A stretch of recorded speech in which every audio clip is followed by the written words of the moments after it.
56 ሚሊዮን ብር ነው የተነጋገርነው። ለአንድ ግራም 2 ሚሊዮን ብር በኢትዮጵያ ተነጋገር። አምኜ ነው ዲያመንዲ አምጣ ስለኝ ሰጠሁት። ሰይጣን ወሰደ ነው ያለ። በቃ አዎ ወይ ግደለኝ ወይ ንብረቴን ስጠኝ አልኩት። እኔ ከዛ ቸርች ካልሞትኩ አልሄድም ብያለሁ። ሬሳይ ብቻ መሄድ አለበት እፈልጋለሁ አልኩት።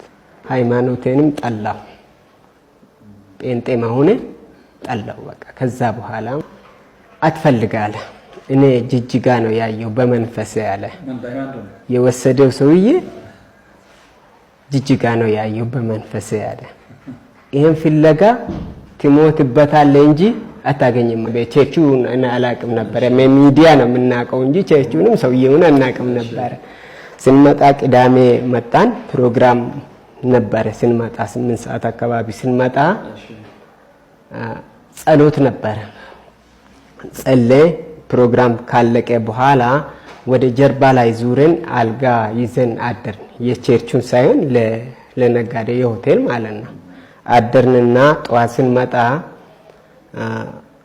ነቢዩ ሐዋርያው እስራኤል ቢሮ ነበረ። የሚዲያ ቢሮ ውስጥ ቁጭ ብሎ ነበረ። እዛ ነው ያለ አሉ። እኔ ጠብቄ ቁጭ ብለን ስንወጣ በር ላይ ያስኩትን እስራኤልን ያስኩትና እስራኤል ጋር ስትገቡ አንተ ሌላ አብርሃም ነበረ፣ ልጅቷም ነበረች፣ ባለቤት ሶማሌች የሆነ ተመስገን የሚባል ልጅ አለ። እናንተ ጋር የመጣ ነው ወይስ እዛው ያገኘው? አይደለም፣ እዚህ ነው ያየነው፣ እዛው ነው የተዋወቅነው። ስለዚህ ሶስታችሁ ናቸው ማታ? ሶስት ነው። የሆነ ዳንኤል የሚባል ልጅ ጥቁር ልጅም ነበረ እዛ።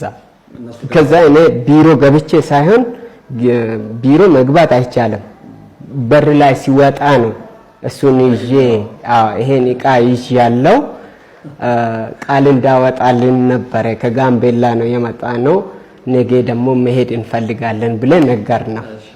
ከዛ ወደ ቢሮ ሄዱና አውሩ ይጸልይልሃል አለ። ግን እስራኤል ከዛ በኋላ እኛ ወደ ቢሮአቸው ወደ ላይ ያለው ይሄኛው ቢሮ ሳይሆን ሌላ 2 ቢሮ አላቸው። እዛ የቸርቹን ሽማግሌዎች ናቸው እዛ የሚሰሩት መሰለኝ። እዛ ጋር ሄድኩኝ። ሲገባ አንድ ሰው አለ፣ ቀጭን ሰው። እኔ በቃ የቸርቹ አለቃ ወፍራም ምናምን አስቤ ነበረ። የሆነ ቀጭን ሰው ነበረ። አንተ ነህ ፓስተር ነው ስል አዎ እኔ ነኝ አለ። በስም አጣሰው አላዛር ይባላል። እሱን አናገርከው? እሱን አወራውኝ። እኛ የሆነ ዕቃ ይዘን ነበረ፣ እስራኤልን ፈልገን ነበረ። አይቸው ደግሞ ወደዚህ ቢሮ ላከን።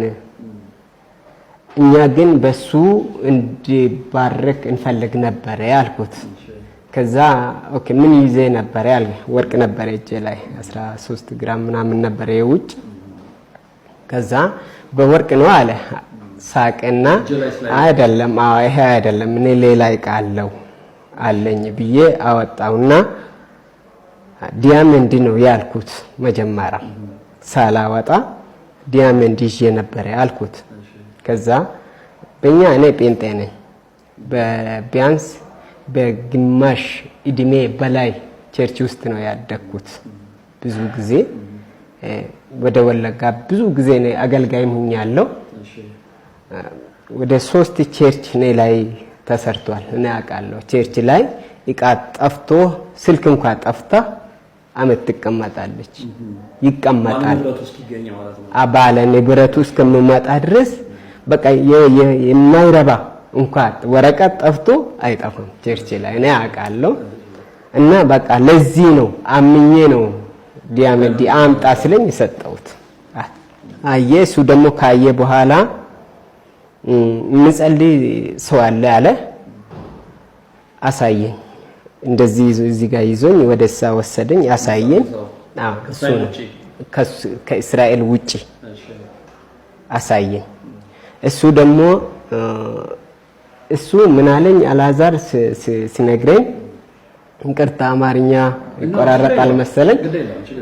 እስራኤል ማን ነው በእስራኤል እጅ የተቀቡ ልጆች ስላሉ አለ። መጽሐፍ አታውቅም እንደ ክርስቶስ እንኳን ከኔ በኋላ የሚመጡ ከኔ በላይ ይሰራሉ ብሎ ተጽፏል። ስለዚህ ይሄ በእስራኤል እጅ ነው የተቀባ ምንም ሳትፈራ አጸልያለሁ። ሄድኩኝ አልሰጠው እየጸለየ እሱ ወደ ቁርሲ ወደዛ ነው ወደ ፊት ለፊት አላቸው ወደዛ ሄደ። እኔ ቁጭ አልኩኝ። ሲመጣ መጨረሻ ላይ መጣ። እኔ ጉባኤ ላይ አጸለይ እንዴ አለ አልዓዛር። ፈራው አልኩት። እንዴት ትፈራለህ? ይቅርታ ጣልቃ ልግባና ይሄንን ሁሉ ስታደርግና አልዓዛር ወስዶ በእስራኤል እጅ የተቀባ ነው ወዳለ ግለሰብ ሲልክህ ዳይመንዱ ማን እጅ ላይ ነበረ? አንተ እጅ ላይ ነው። እስካሁን አልለቀቅለትም። እሺ ከዛ በኋላ እስራኤል ማን ነው አልዓዛር መጥቶ አልጸለህ እንዴ አለ። እኔ ፈራው አልኩት። እንዴት ትፈራለህ አንተ እግዚአብሔር ሰው አይደለ? አንተ ጴንጤ አይደል እንዴ አለ። እና እግዚአብሔር ቤት እኮ ነው ምናምን አለ። ደግሞ እውነት ደግሞ እግዚአብሔር ቤት ላይ ምንም አይነት በህይወት እንኳን አይፈራም ፈለገ ቢሆን። ከዛ ሄድኩኝ። 2 ልጆች ጠራ ከኔ ጋር ወጣን። ተንበርከክ። ከዛ በኋላ ተበረክ። እኛም እዛ ጋር እንትናል ሙሉ ጉባኤ ተንበርከኩ አሉ። ልጁ ተናገረ። ሁሉም እዛ እንደዚህ ሆነ ወደቀ። እኛም ተበረከ። ከዛ በኋላ ሰጠው አምጣ አለ። አምጣ ያለ ማለት የሚጸልየው ቀዩ ልጅ አልዓዛር ያሳየኝ ልጅ በእስራኤል እጅ የተቀባ ልጅ አለሱ ነው የሰጠው። እዛን የመጀመሪያ እዛው ነው ያየሁት። በቃ አላውቀውም። እስራኤልም በቃ በፊት ለፊት እዛው ነው ያየሁት። እኔ አላውቀውም መጀመሪያ። ከዛ በሚዲያ ነው በትክክል የማውቀው። ሁሌ በቃ እሱን የምናየው ቴሌቪዥን ምናምን ሌላ አናውቅም። እኛ ሚዲያ የመንግስት አይተን አናውቅም። እሱን ብቻ ነው የምናየው። ከዛ በኋላ እየጸለየ የቤተሰብ ያለፈበት እንትናምን በቃ በኦሮምኛ ነው የማውቀው። አባራ ይባላል በኦሮምኛ። እሱን እሰብርልሃለሁና አለ ሰጠው ነብዩ። ከዛ በኋላ ይሄ ብዙ አወራና እየጸለየ ተነሱ አለ። ተነሳ። ከዛ በኋላ ተነሳውና አምጣ አልኩት። ወደቀ አለ። ዳይመንዱ ወደቀ አለ። በዛ እንግዲህ እዛ እንትን ላይ እዛ ላይ ቤቱ ላይ እንደዚህ ድንጋይ እንኳን አይደለም እዛ ላይ ተብሏል። ቆሻሻ የለም ምን የለ ወረቀት የለም ምን የለ እንዴት ይወድቃል አልኩትና እሱ ጋር ተያያዝኩኝ። ጉባኤ ፊት ማለት ነው። ፊት ለፊት ላይ በቃ ተያያዝ። ስጠኝ አልኩት። እግዚአብሔርን የምትፈራ ከሆነ ስጠኝ አልኩት። ጠፋን ያለ ሰይጣን ወሰደ ነው ያለ። በቃ መጀመሪያም ከዘር ያለፈ እንትን ምን ይባላል በአማርኛ በኦሮምኛ አባራ ይባላል። እንደዛ አልፎ የመጣ ማለት ነው። ከዛ በኋላ እሱ ወሰደ አለ። ከዛ ያስኩኝ እኔ ዘበኛዎች መጡ። እንግዲህ ጉባኤ ፊት ነው ያለው እንግዲህ ፊት ለፊት ላይ አጠገብ ያሉ ሰዎች አሉ ማለት አሉ። እነሱ ምንም አይነት ምስክርነት እሱም ብቻ ያዙት እኔን ብቻ እንጂ ሰውየውን አይነኩትም እኮ ገባኝ። ግን ያ ሁሉ ጉባኤ ያለ እጁ ላይ ያዘው ነገር አይተዋል አይደል? በዛ ቅጽበት ሰይጣን ወሰደው ሲል አጠገብ ያሉት ሰዎች ራሳቸው እነሱ ከነሱም እኮ ፈልጉ በቃ ግራ ገብቷቸው ማለት ነው። ሰዎቹ እንደ የት ወደቀ እውነትም ወሰደ ሰይጣን ይወስዳል እንዴ ምናምን እንደ ወርቅም ከወደቀ ሰይጣን ይወስዳል ይባላል ምናምን ብዙ ሴቶች እንደ ያሉ በቃ እውነትም ሰይጣን ይወስዳል ነው ያሉ ሴቶች ብዙ ሰዎች። እኔም ጭራሽ አላማንም ሰይጣን እንዴት ቸርች ይገባል አልኩኝ። እዛ ዘበኛዎች መጡ።